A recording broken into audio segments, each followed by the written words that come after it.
Tun Gjatjeta uroj të jeni mirë. Në mëngjesin e 9 tetorit të vitit 2019, në zyrën e zotit Erdogan, në Ankara mbrin një letër e rëndësishme nga presidenti amerikan Donald Trump.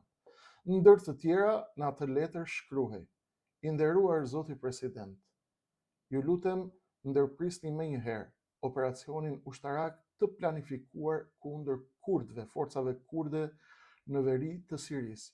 Përndryshe, do të kemi biseda të tjera me tone më të ashpra. Pra ishte në një mënyrë apo në një tjetër një paralajmërim amerikan për Turqit për sulmin ndaj kurdëve në veri të Sirisë. Nxehet, mërzitet presidenti Erdogan, e merr letrën e presidentit amerikan, e gris, e hedh në kosh dhe brenda të njëjtës ditë i nis forcat ushtarake turke dhe nis operacionin kundër forcave kurde në veri të Sirisë. Nxehet nga ana tjetër, vjen kundërpërgjigja e menjëhershme nga Washingtoni. Presidenti Donald Trump shkon dhe i thot turqëve: ne mundet t'ju shkatërrojmë ekonominë e Turqisë brenda 24 orëve dhe sigurisht pas kërcënimit me goditjen e ekonomisë turke, vendosën disa sanksione ndaj disa ministrave turq të kabinetit të zotit Erdogan.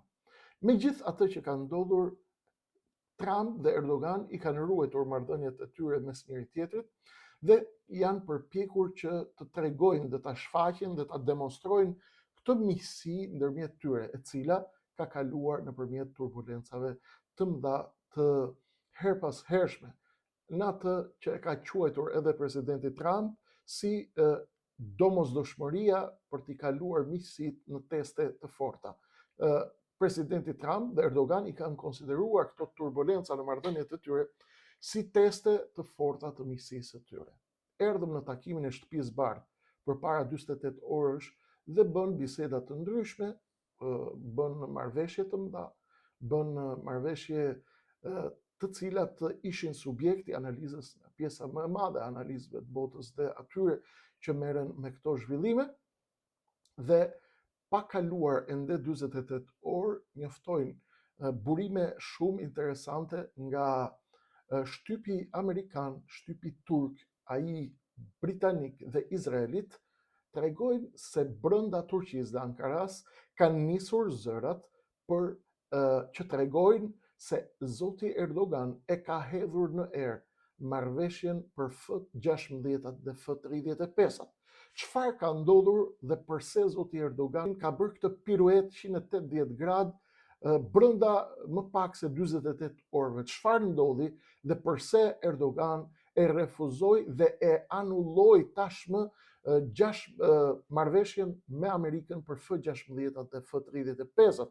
Ka kohë që Turqia punon, lufton, përpiqet, angazhohet, lobon diplomatikisht që të arrijë në një marrëveshje me Amerikën për F-16 dhe F-35, për arsye se turqit mendojnë se F-35 apo elita dhe paria ushtarake turke beson që F-35 amerikane, me gjithë rritjen e kapaciteteve ushtarake të ushtrisë së Turqisë dhe fuqisë së saj të jashtëzakonshme, ata qarqet pra ushtarake turke mendojnë se F-35 do ta përshpejtonte në këto kushte të vështira që po kalon bota, në këto ditë të rrezikshme ku po kalon bota, por edhe në 3-4 vitet e ardhshme kur do të afrohemi më shumë drejt konfliktit botëror, drejt konfliktit ndërmjet fuqive të mëdha. Turqit mendojnë se F-35 amerikane dhe F-16 do ta shpejtonin procesin e deterencës ushtarake të aviacionit luftarak me fuqi të tjera rajonale, siç është Izraeli dhe Greqia. E megjithatë, amerikanët duk sikur ranë dakord për një marrëveshje e cila u komentua gjatë edhe nga shtypi ekonomik amerikan, por edhe ai botëror.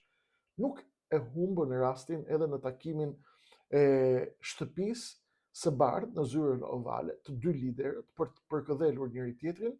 Njëri tha është miku im i madh, tha Erdogan për presidentin Trump, ndërsa Trump tha he's highly respected man, është një burr i lartë për cilin unë kam respekt. Kur kam qenë unë në azil, pra kur kam qenë unë në internim, Trumpi e konsideron kohën kur ka qenë larg presidencës, kohën kur ka qenë në internim, për arsye se ai konsideron se zgjedhjet u vodhën. Për këtë arsye tha, pasi e lavdëroi Erdogani, është mjeshtri i zgjedhjeve, pra nënkuptonte ti ngulte një gozhd Erdoganit pasi e përkëdhele, duke thënë që ky është mjeshtri i vjedhjes së zgjedhjeve, pra ka kaq vite në pushtet dhe nuk ja merr dot kush zgjedhjet. Megjithatë, kaloi kjo dhe u duk sikur ram dakord dhe patëm një marrëveshje për F-35 dhe F-16. Para se Trump të largohet nga shtëpia e bardhë në mandatin e tij të parë në 2020, ai vendos sanksione ndaj Turqisë për arsye se Turqia bleu sistemet raketore ruse S-400. Kjo e bllokoi automatikisht edhe rrugën e F-35-ave amerikane për të shkuar në Turqi. Kur u kthye tashmë në shtëpinë e bardhë, presidenti Trump i riktheu marrëdhëniet me Erdoganin, madje në pranverën e 2025-s, në takimin e parë dhe në vizitën e parë që kreu Benjamin Netanyahu në Washington, ai ka kryer deri tani gati 3-4 vizita prej rikthimit të Donald Trump në shtëpinë e bardhë, ai flet me Netanyahun dhe i thot që miku im Erdogan është një burr i mençur me të cilën ti Bibi duhet të merresh vesh, duhet ta gjesh patjetër një mënyrë për të marrë vesh me zotin Erdogan. Që do të thotë, ishte tregues i qartë prej pranverës se Trump dhe Erdogan tashmë kishin interesa të reja me njëri tjetrin dhe duke i qartë që të dyja palët ishin të interesuar që të çonin përpara këtë marrëveshje apo këto interesat përbashkëta, pasi Trump kishte nevojë për Erdoganin në lindjen e mesme, veçanërisht në Siri, dhe Erdogan kishte nevojë për Trumpin veçanërisht për F-16 dhe F-35 që ta kalojmë situatën në një moment të ri ku të plotsojmë apo të përpiqemi të zhbllokojmë marrëveshjen për F-16 dhe F-35, pasi Erdogan dhe Turqia aso kohë i kishin kryer pjesën më të madhe të marrëveshjes. Janë prodhuar nga Amerika 6 avion posaçërisht për Turqinë dhe Turqia ka lënë kapar atje 1.4 deri 1.6 miliard dollar në Washington. Vazhdojnë parat sot e kësaj dite të jenë atje, edhe pse marrëveshja e F-16 dhe F-35 është ende e bllokuar.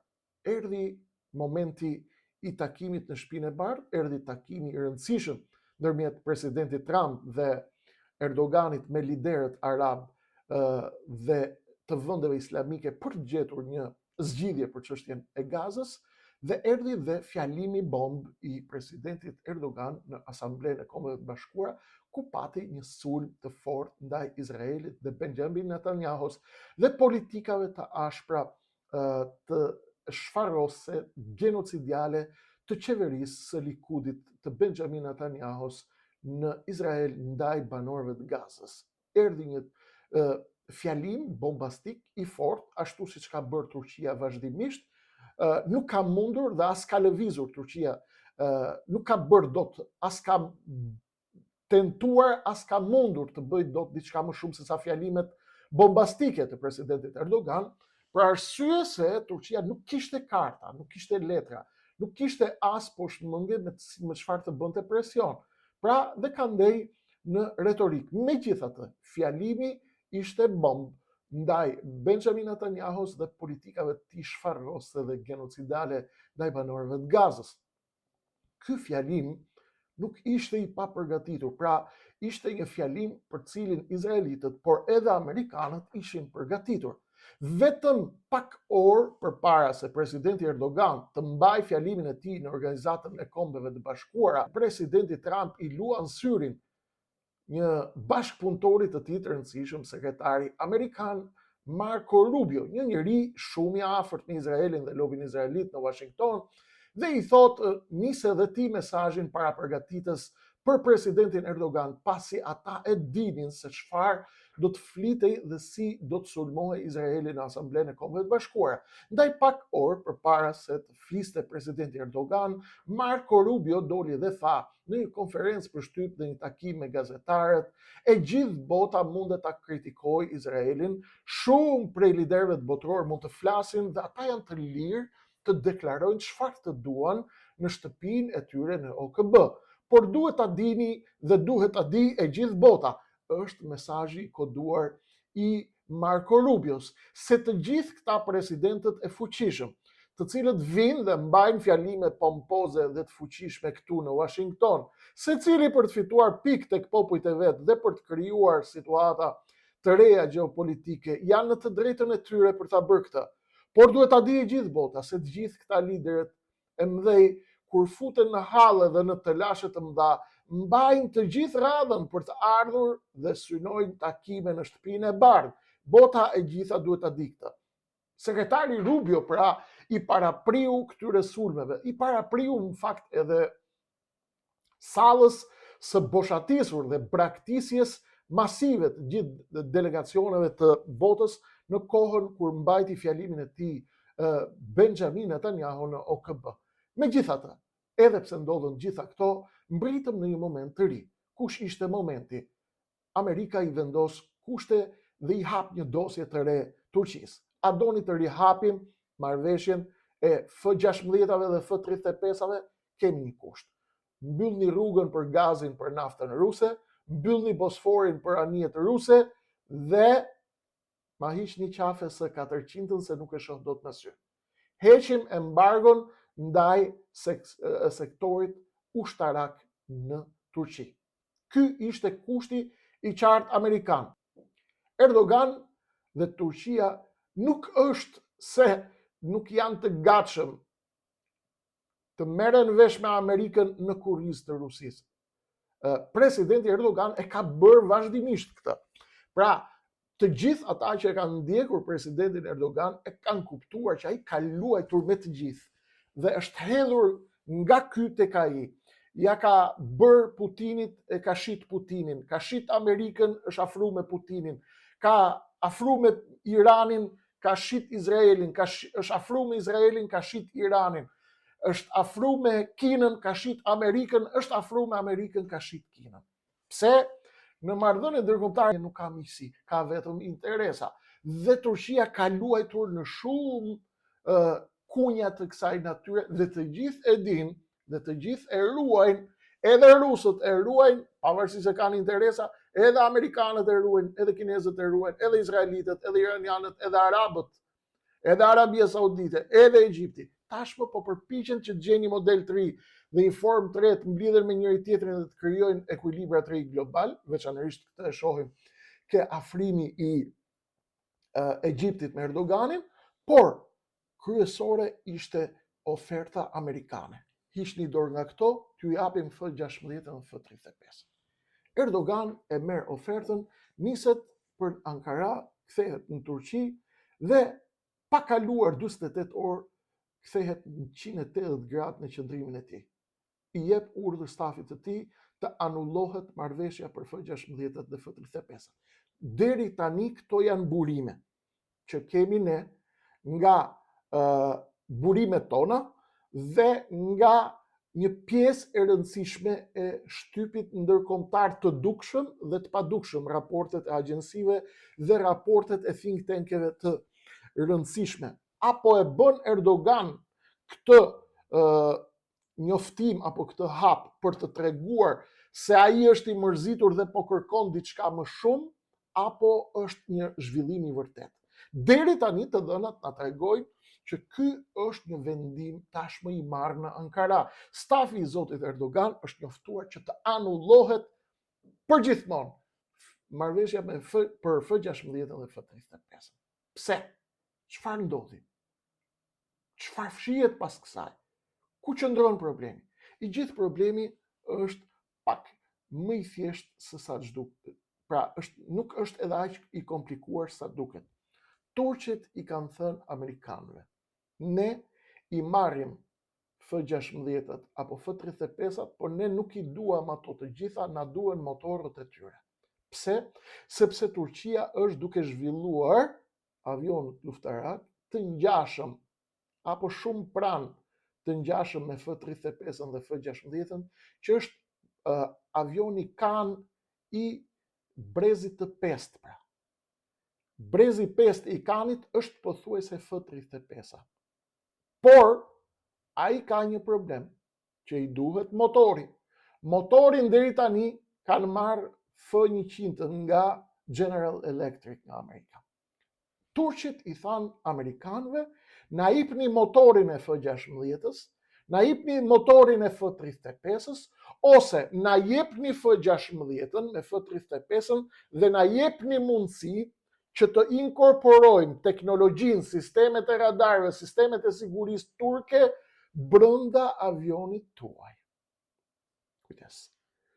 Amerikanët sigurisht nuk e pranojnë këtë. Dhe I thonë, ka zero mundësi që t'ju japim licencë të inkorporoni sistemet tuaja të sigurisë apo teknologjinë ushtarake, luftarake të aviacionit turk tek F-16. Doni t'i bëni vetë. Tani, doni bashkëpunim teknologjik nuk ka. Çfarë do të thotë kjo? Kjo do të thotë që marrëveshja $26 miliard për F-16, 40 avion F-16 fluturojnë në ajër tani. Pse? U reduktua nga $26 miliard në $7 miliard. Do të marrin vetëm pak gjëra, nuk do t'i marrin të gjitha çfarë kishin menduar të merrnin.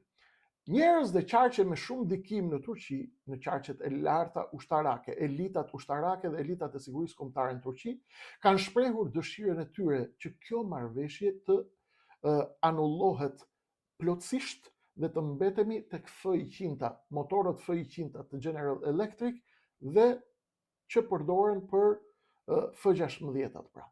Marrim vetëm ato, mjaftohemi me kaq. Kjo marrëveshje e bën Turqinë që të kuptoj qartësisht që Amerikanët nuk duan që turqit të kenë asnjë mundësi të jenë të pavarur në zhvillimin e teknologjisë ushtarake. Që do të thotë, do të përdorni F-16 dhe F-35, do merrni avionët e mi. Kur t'ju a jap unë me kodet e mia, me paswordin tim, ta bëjmë thjesht për njerëzit që nuk I njohin imësit ushtarake. Paswordin e kam unë, kodin e kam unë, do ta përdorësh, mere, hajde bleje përdore. Do Amerika pastaj avionin në ajër, ai ta bllokon në ajër, marroj punë. Do me godit, nuk godet. Do me u kthy në tokë, nuk thet, sepse kodet janë atje. Turqit I thonë, tani ta bëjmë një bashkëpunim në teknologjik, na jepni një pjesë, ju japim një pjesë. Ata I thonë kështu s'ka. Çfarë thonë turqit? Atëherë këta nuk na duan, na duan të varur, nuk na duan. Çfarë do bëjmë, thotë? Turqit me njëherë mblidhen takim, Erdogan, krerët ushtarak, do të merremi, do të avancojmë kanin. Kani ose ai që është TAE Kan, që është TFX, është projekt avion luftarak turk I brezit të pestë që po zhvillohet nga Turkish Airspace Industry. Fluturimi I parë I prototipit të kanit është zhvilluar në 21 shkurt 2024 dhe ka zgjatur për rreth 13 minuta në ajër. Aktualisht kompania po punon për zgjerimin e testimeve fluturuese dhe në përshpejtimin e prodhimit të prototipeve. Kjo është burimin e kemi nga Defense News.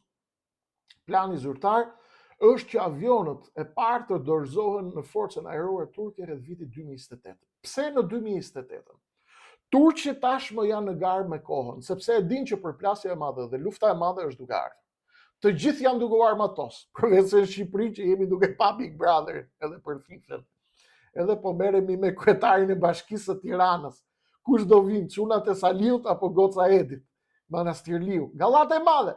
Por s'ka problem, ky është populli ynë mashtrohet, I harrenat, nuk din gjë të shkretët. Shohin televizor, çai shohin, çai ofrojnë edhe marron puna. Shkojmë atje, gjithë bota po armatoset. Turqit tani janë ngarë me kohën. Çfarë po bëjnë? Në 2028 Amerika I dorëzon F-35 kujt? Greqisë. hasmit të madh të Turqisë apo shtetit me cilin ka probleme të mëdha. Tashmë, turqit ishin të ndarë në dy mendime. Na duhet F-35 ose s'kemi kohë derisa të bëjmë kanin gati. Na duhet F-35 për të kriju deterencë ushtarake me Greqinë dhe me Izraelin. Jo a kam parë, jo a kam bërë emision, shkoni poshtë. Kreshniku nuk flet kot. Pavarësisht se ka njerëz që mund të mos e pëlqejnë këtë që po bëj. Shkoni poshtë dhe shihni, jo a kam treguar me detaje, me informacione të burimit të parë. Dhe informacionet e mia i testojnë ustallarët, agjensitë dhe kokat. Nuk mund t'i testoj ndonjë njeri që ha fara kungulli ke lagja dhe bën komente gjeopolitike në YouTube. Ato që unë i them i testo tjetër kush, nuk i teston ai që rri ke lagja pira ki mërzitet edhe hyn në YouTube pastaj e thot pse ja fut kot tjere. Kuptoni? Është lojë shumë e hollë kjo. Shkoni poshtë, kthejuni planit për rrethimin e Turqisë. 2028 shkojnë raketat avionët F-35 shkojnë në Greqi. Turqit janë ndarë në dy pjesë. Një pjesë thot na duhet tani F-35, mos presim bërjen e kanit. Erdogan thot hidhen erë F-35 me F-16, amerikanët nuk na duan të jemi të pavarur. Na duan të kenë ata kodet. Po të na donin, na jipnin motorët dhe ne fusnim teknologjinë turke me teknologjinë amerikane dhe bënim partneritet. Amerika nuk do partneritet, thot Erdogan. Do të na majnë peng. Amerikanët nuk duan që t'i japin Turqisë këto mundësira, sepse ata po e kuptojnë që Turqia po bëhet gati me ikë nga NATO. Kaq e thjeshtë është. Thjesht po përpiqet që të krijojë deterencën e saj dhe të krijojë pavarësinë e saj ushtarake dhe luftarake. Vetëm para pak kohësh, Marco Rubio, a kam thënë në emisionet e shkuara, ka thënë Amerika është jashtëzakonisht e shqetësuar nga rritja e frikshme e pa imagjinueshme e kapaciteteve ushtarake dhe luftarake të Turqisë. Marco Rubio ka në shtypin amerikan. Pra, turqit i kanë hyrë punës tashmë me urgjencë të zhvillojnë motorët vendas të F-35.000 për kanin brezi i 5, që është shumë i rrezikshëm, po aq i rrezikshëm sa F-35 amerikan. Izraelitët i kanë thënë amerikanëve në qoftë se Turqia bashkon teknologjinë e F-35-s dhe teknologjinë e F-16-s pjesërisht në teknologjinë e saj ushtarake dhe me kanin, kani bëhet përbindës shumë më i fortë dhe me përsi ushtarake dhe teknologjike ndaj F-35-s, ndaj Turqia kërkon që të marrë superioritetin teknologjik të aviacionit ushtarak nga ajri, qoftë ndaj Greqisë, qoftë ndaj Tel Avivit, ndaj Amerika nuk duhet ta pranojë këtë dhe amerikanët e refuzuan më njëherë këtë.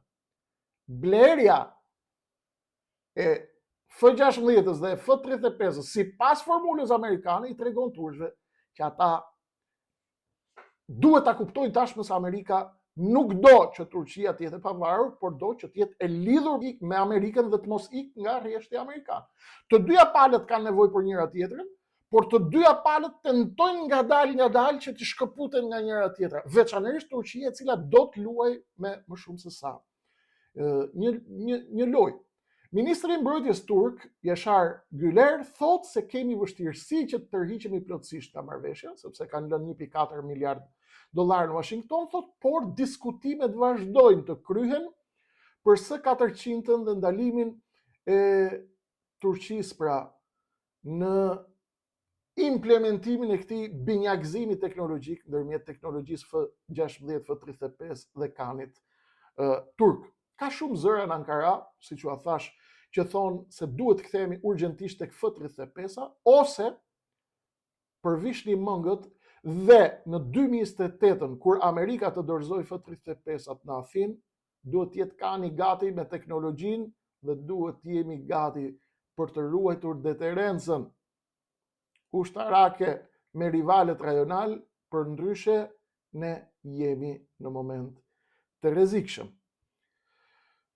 A do të kemi perceptime të mëdha, do të kemi zhvillime të tjera? Këtë mbetet për ta parë në orët dhe në ditët në vijim, por duket që situata është shumë e komplikuar. Dhe ajo që unë kuptoj është pavarësisht të gjitha lojrave dhe skemave që bëjnë turqit dhe amerikanët, ata janë siç ka thënë një politikan turk dikur, e kam dëgjuar në një konferencë që thotë Amerika me Turqin janë si gruaja me burrin, nuk janë si burri me dashnoren. Ata sido që të zihen, sido që të shkulin flokët, kur vinë në darkë do të flenë në të njëjtin shtrat. Kë ka qenë perceptimi dhe loja e Turqisë deri para pak viteve.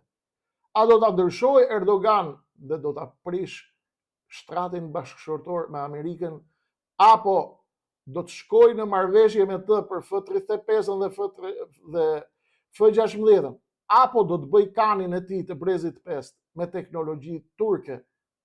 Këtë mbetet për ta parë në vijim, por loja do të jetë shumë interesante, shumë e fortë dhe shumë agresive të gjithë, po armatosen dhe po armatosen gjerlëdhëm, ekuilibra të ri gjeopolitik, rajonal dhe global, dhe e trajtova këtë temë sot jo rastësisht, por sepse Turqia dhe loja për kanin, për F-35, F-16 dhe rivaliteti me Izraelin dhe me Greqinë do të jenë përcaktues në ekuilibrat gjeopolitik në Mesdhe dhe jo vetëm, pra edhe në Ballkan. Kjo është arsyeja që duhet t'i kuptojmë urgjentisht se çfarë po ndodh për të gjithë ata të cilët mendojnë se kjo bisedë ishte e vlefshme, janë të lutur t'i bëjnë subscribe kanalit, t'ia çojnë bisedën pjesës tjetër të shqiptarëve, po përpiqem që të flasim për vendin, rajonin, botën, edhe për Kosovën, mos ta lëm anash.